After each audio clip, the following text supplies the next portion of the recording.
Hi guys, welcome to Tech Tube channel. Hope you are doing well. In this video I'll be showing you how you can find slope in Google Sheet. So let's go to the browser and open Google Sheet.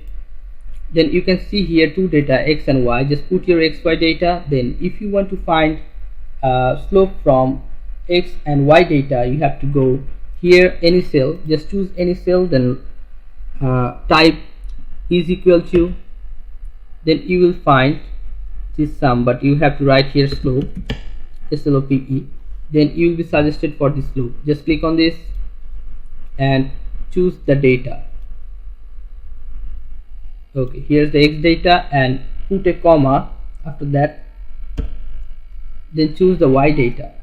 Just drag down with the mouse, and now just close the second bracket, first bracket secondly.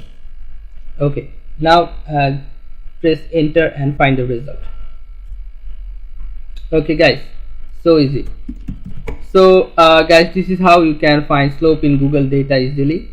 So guys, if you find this video helpful, then please give a thumbs up and don't forget to subscribe to the channel. Thank you so much for watching the video.